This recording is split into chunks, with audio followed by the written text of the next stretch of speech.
Hi, it's Lou Manfredini, Ace's Home Expert, and today we're going to talk about filling in gaps and maybe even a gouge that's in a kitchen cabinet door that you're ultimately going to repaint. You know, one of the best ways to kind of add value and change the look of your kitchen is to paint the cabinets. We have a lot of videos on that very project, but how do you get the cabinets you have ready to receive the paint? Well, I'm going to show you how to do that today. We've got an example of a cabinet door here that's got a pretty good gouge. It's missing a piece of its laminate on the corner here. I'm going to show you how to fill it, how to sand it, so it's ready to be painted. You can see here we had a little delamination of the cabinet, and so the idea is we need to fill that in with a little wood putty. There's a bunch of different wood putties you'll find at your local Ace. But in order to do this right and make your life easier, we need to kind of build a little curb, a little place for you to take the putty knife across so you can fill this in.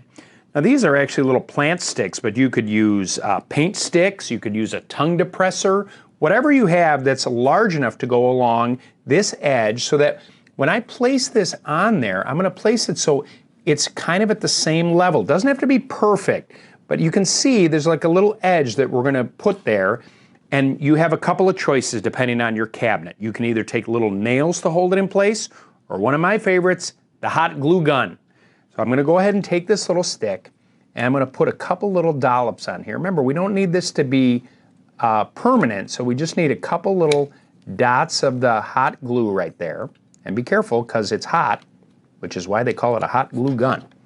And then you're going to take this with two hands on the edge here, and you want to just kind of line it up. This dries pretty quickly, and get it on that edge and hold it right there and just wait, you know, count to 3, count to 10, whatever it is, until that hot glue kind of sets in place. Now that little bitty bubble right there, I want to get rid of that while it's still hot because I want to fill that in with the putty. Now that's the one edge. Now I'm going to come with another one on this side to kind of build it up here as well. Same thing, I'm going to take the little glue gun and put a little dollop there. The idea behind this is we don't want it to be permanent because we want to take this off once it's all done. I'm going to hold that in place until the glue sets. And that's going to create a little curbing for us. So when I fill this in with the putty knife, I'm going to come across there. Doesn't have to be perfect, but you'll see as I place it in there, we're going to fill it in. There's a bunch of different wood fillers you can use. The key element is it has to be sandable because we're actually going to overbuild this a little bit. Now remember, we built this little curbing up here. Now I'm going to use a little putty knife and wood putty like this, and I'm going to place it in there. And the whole idea is I want to kind of cut across that little piece that I put in there, like a curb, and draw it across. Use good even pressure with the putty knife, take care of the excess and get rid of that. And let that kind of feather off.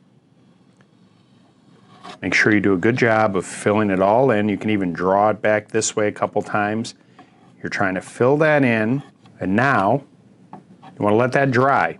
This particular putty that I'm using can actually be sanded in about an hour. Now that the putty has dried, we're going to go ahead and take these little sticks off that we put there with the hot glue.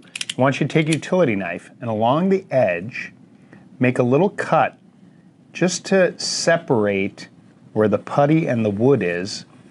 And you'll see that it's still a little soft. That's okay because we want to take that off to allow it to dry. Do that on both sides so that when you pull those sticks off, the putty stays in place. We want to let that dry before we do any sanding. So I'm going to just peel that away. I'm going to do the same thing over here with the other side. This is the benefit of the hot glue. It'll just sort of peel away for you.